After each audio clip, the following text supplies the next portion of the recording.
नारद जी को मुख्य यजमान बनाया।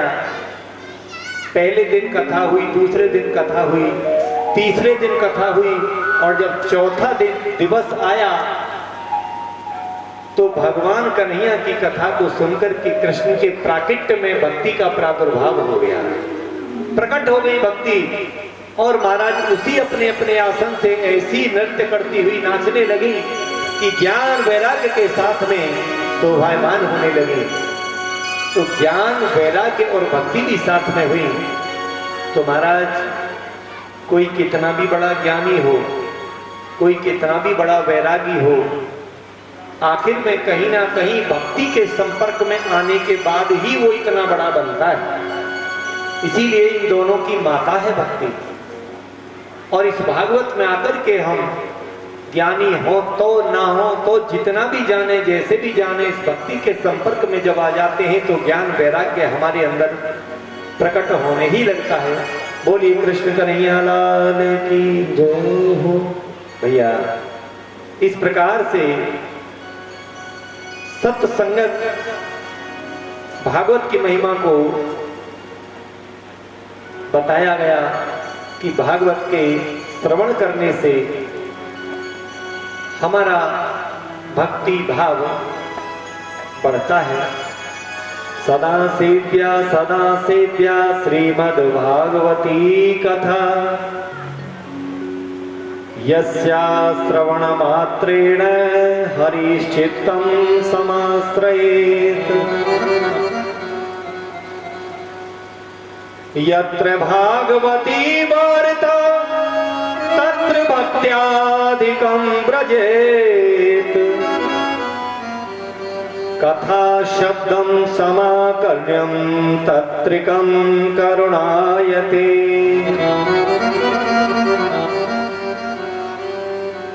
महाराज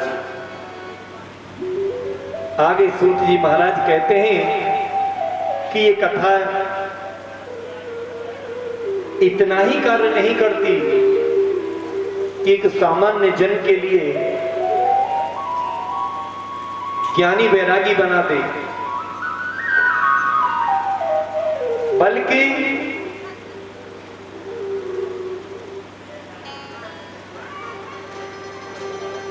ये कथा तो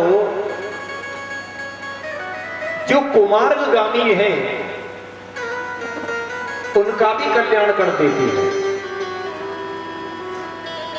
इस संसार में तो छोड़ो, इस संसार में पाप कर्मों के फल स्वरूप जो प्रेत योनि में चले गए, भूत बन गए, प्रेत बन गए, उनका भी कल्याण कर देती है। बोलो, ऐसी महानता उन्होंने बताई। बोले वो कैसे? सोची महाराज कहने लगे, इसका एक प्राचीन इतिहास है, वो मैं तुम्हें सुनाता हूं। यस्य श्रवण मात्रेण पाप हानि प्रजायते। जिसके सुनने से हमारे पाप क्षय होते हैं और पुण्य बढ़ता है, धर्म बढ़ता है, भक्ति बढ़ती है।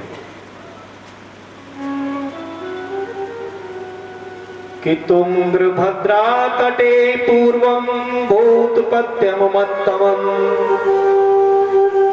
यत्र वर्णः स्वाधर्मेण तत्सत्कर्मं तत्परः। तुंग्रभद्रा नदी के तट पर आत्मदेवः पुरे तस्मिन् सर्ववेद विशारदः श्रोति स्मार्तेषु निष्णातो द्वितीय एव भास्करः। बड़े ध्यान से सुनना। श्री सूजी महाराज कह रहे हैं कि तुंगभद्रा नदी के किनारे पर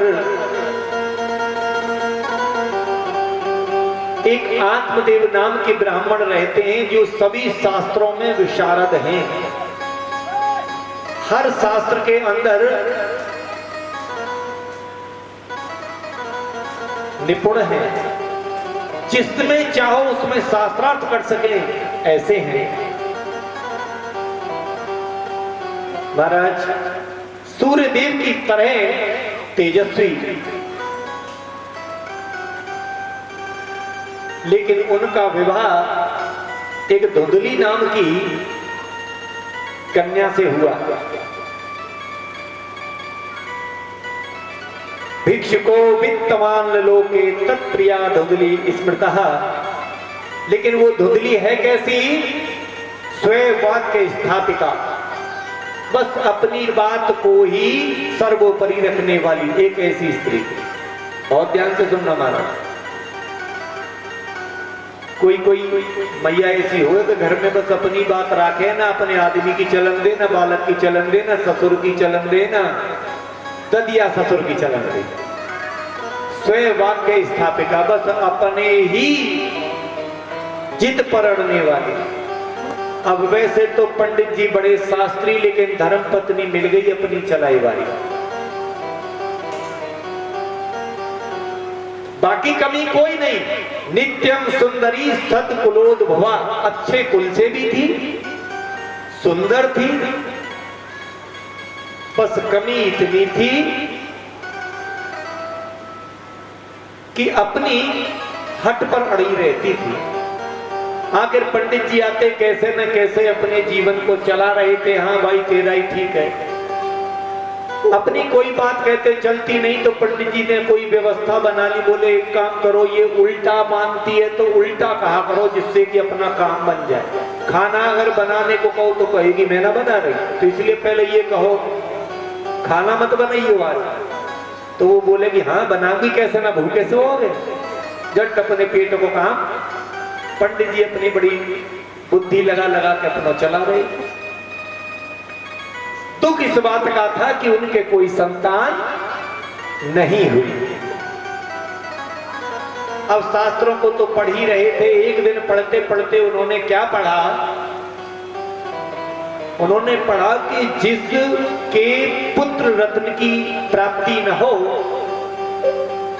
तो उनका उद्धार नहीं होता, क्योंकि उनके मरने के बाद में श्राद्ध आदि जैसी क्रियाएं करने के लिए पुत्र होना चाहिए।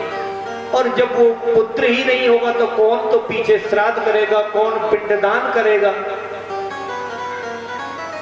तो ऐसे पिता का फिर उद्धार कैसे होगा? ऐसे विचार उनके अंदर आए। तो अब वो सोचने लगे कि मेरा विवाह होने का लाभ क्या हुआ? मैंने विवाह भी किया, पत्नी भी अनुकूल नहीं है, प्रतिकूल है, और तो और फिर मेरे कोई संतान भी नहीं है। और आज सोचने लगे कि मेरा तो सारा जीवन वेद शास्त्र में शिक्षित होने के बाद भी व्यर्थ ही रहा।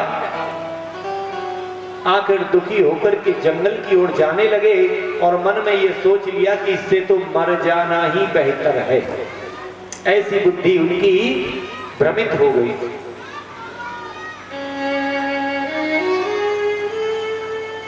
पत्नी से भी मोह नहीं रहा, क्योंकि पत्नी जो थी लोक वार्ता रता क्रूहा प्रायसो बहुजल्पिका सूरा चे ग्रह कृत्येषु कृपणा कलह प्रिया। घर में भी कलह रखने वाली, बस संसार की बातें ही इधर उधर से करने वाली, लेकिन कभी भी ऐसी बात न कर सकी, ऐसा जीवन न जी सकी जो उसके पति के अनुकूल हो। आखिर पति ही घर छोड़ करके जंगल जाने लगे और स्वयं मरने के लिए कोई न कोई युक्ति अपनाने लगे। लेकिन तभी मार्ग में एक साधु का आश्रम पड़ा। सोचने लगे साधु बाबा के यहाँ पर कुछ देर बैठे, फिर आगे अपनी योजना बनाएंगे। साधु के पास बैठे, साधु उन्हें जानते थे। बोले कहो पंडित जी कहाँ से आ रहे हो? बोले प्रणाम महात्मा जी। बोले प्रणाम। अरे कोई परेशानी है पंडित जी? बड़े चेहरा से तो ऐसे लग रहा है बड़े दुखी हो। आखिर चरणों में गिर पड़े पंडित जी महाराज और उस साधु से फूट फूट करके रो करके अपना हाल कहने लगे महात्मन मैं बहुत दुखी हूँ। बोले ब्राह्मण देवता आप तो बड़े बड़े शास्त्रों के जानकार हैं, आप इस तरह से क्यों रोते हो? बोले कुछ नहीं महाराज, आज तो मैं अपने शरीर का ही अंत करने आया हूं, आत्महत्या करने आया हूं।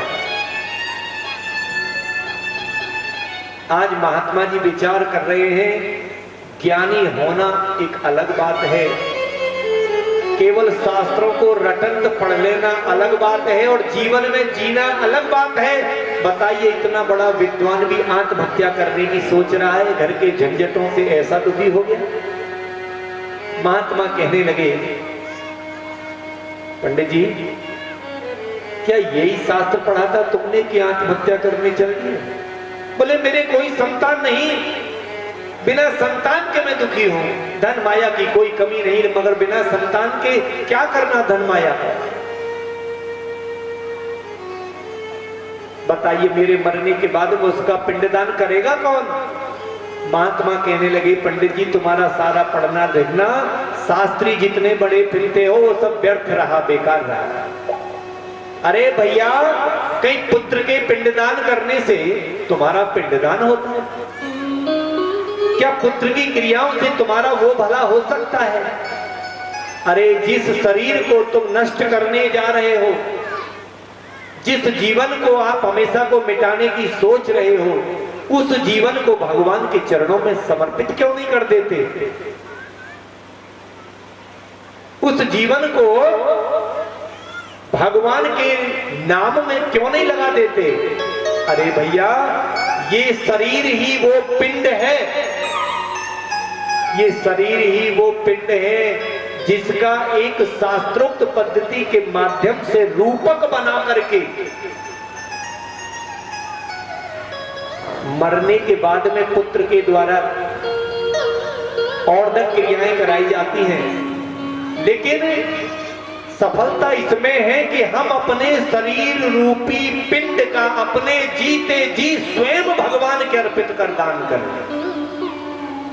दूसरे का क्या भरोसा है? इसलिए अपने इस शरीर के रूपी पिंड को अपने जीते जी ही परमात्मा के चरणों में रख करके और इस समस्त जीवन की क्रियाओं को भगवान की भक्ति का ही साधन स्वरूप मान करके अपने कर्तव्यों को निभाते हुए भगवान की भक्ति के ही लिए चेष्टारत रहें। पंडित जी कहने लगे, महात्मा आप अच्छी बात कह रहे हो, लेकिन हमारा मानना यह है कि हमें पुत्र चाहिए ही चाहिए, नहीं तो हम आज आत्महत्या कर देंगे। महात्मा कहने लगे, इनकी बुद्धि में पूरी तरह से एक ही बात बढ़ी पड़ी है, क्रोध में है। उन्होंने एक फल दिया, कहने लगे, पंडित जी वैसे तो तुम्हारी मस्तक की रेखाओं को देखने से लगता है कि तुम्हें अगले 7 जन्म तक भी कोई संतान होने वाली नहीं, फिर भी मेरे आगे आप आत्महत्या करें मुझे शोभनीय नहीं लगेगा। लो ये फल लीजिए और इसका कुछ नियम अपनी पत्नी को बता देना, निश्चय ही आपको संतान की प्राप्ति जरूर होगी, लेकिन उसका होगा क्या ये मैं नहीं जानता, संतान जरूर प्राप्त होगी। बोले तो बस महाराज इतना ही सही है, ठीक है। घर आकर के अपनी पत्नी को फल दिया, नियम बताया, बस पीछे से ये और कह दिया कि ये बात किसी को बताना नहीं है। और माताओं की ऐसी आदत हो कि अगर पीछे से ये कह देना कि ये बात बताना नहीं है तो वो ही सबसे पहले बताई जाएगी। क्यों? क्योंकि माताओं के पेट में कोई गुप्त बात रुकेगी नहीं। जब मौका देखेंगी पड़ोसी के पास जाएंगी और जाकर सबरी बात बता देंगी, और उसके बाद ये पीछे से जरूर कह देंगी, बहना तू ही ते बताइए, तू को आई थे मत बताइए। अब वो दूसरी भी जाए कैसे कह दे, तीसरे कि देख बहना फलाने की बहू के ऐसे ऐसे बात भैया और ये वो है, पर मैंने तो ही बता दिया, तो ही मेरी कसम है, तू का ही है मत बताइए। और इस प्रकार से काये ना बताइए, काये ना बताइए में कोई ऐसा रह ना जा जागू पता ना हो, पर सबके दिमाग में यही रहे कि काई को बता देना। भैया इस प्रकार से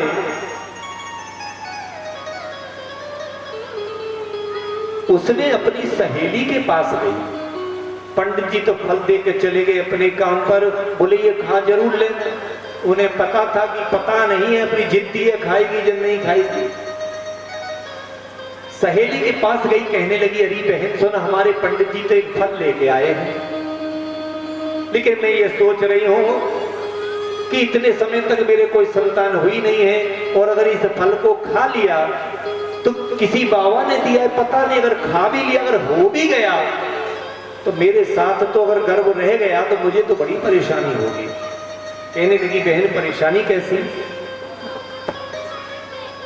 कहने लगी कि अगर इस फल को खाया और मुझे गर्भ रहा तो मेरा पेट बड़ा हो जाएगा। बोली बहना वो तो दुनिया को हुई करे, जब पुत्र चाहोगी तो पेट भारी होएगो, बड़ो होएगो।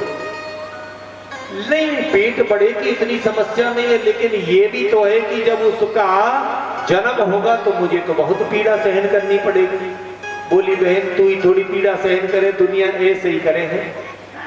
तो बोली वो भी बात ठीक है, लेकिन तीसरी बात मैं ये सोच रही हूँ, मानो मुझे 7वां 8वां महीना लगो और मैं घर में सो रही हूँ, पंडित जी यहाँ हो ना, गांव में आ जाए चोर आ जाए, डकैत आ जाए, घर में घुसिया में तो बहना सब तो भाग जाएंगे, मैं अकेली रह जाऊंगी, ना मुंह पे भाग हो जाए, ना उठ हो जाए, ना पैरों में तो भागी जाऊंगी, तो मैं वाका में करूँ ही काई को जाते आगे परेशानी पैदा हो। बोली बहना तेरा मुंह पे कोई इलाज ना है। अरे कि तू तो सबरी बात करने बतावे, मोहल्ला की तो पे इलाज कैसे ना? बोले एक इलाज है। बोले कि का? कि देख मेरे रेज के बालक हैं 7 8 9 और एक देख फिर होने बार हो। तो बोली बहना तेरा इतने मेरा ये तो ना है, सब भगवान की लीला है। बोली तू एक काम कर, मेरे जो संतान होगी उसे मैं तुझे दे दूंगी और तेरे पंडित जी पे माल होते रहो, थोड़ा सा मुझे सरकाए दियो, मैं तो ऐसे ही अपना बालक ने पाल लियो, कुछ उनको सहारा हो जाएगा, अदली बदली कर लेंगे। बोली हमारे पंडित जी को पता न चले। बोले काई की पता चलेगी? बोली फिर दूध पिलाने की कैसे होगी? बोले दूध पिलाने की ऐसे होगी कि मैं तेरे घर आ जाया करूंगी, उसको दूध पिला जाया करूंगी और मैं ये कह दूंगी कि मेरे तो दूध उतरो ही ना है। बोली ठीक है, और ऐसी व्यवस्था करी। बोली बहना या फल को क्या करें, इस फल को ले जाके, मैंने ये सुनिए तूने तेरे घर में तुलसी लगावे तो सूख जावे, गाय ले आवे तो गोना ब्यावे, तो एक काम कर, जो बंधा गाय है उसको खिला दे ये फल। अगर यह फल में कोई करामात होगी तो तेरी बंधा गाय जो है वो ही अपनो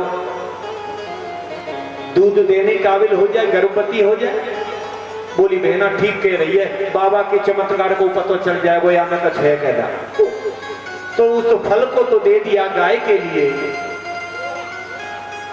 और स्वयं घर में नाटक करने लगी गर्भवती होने का।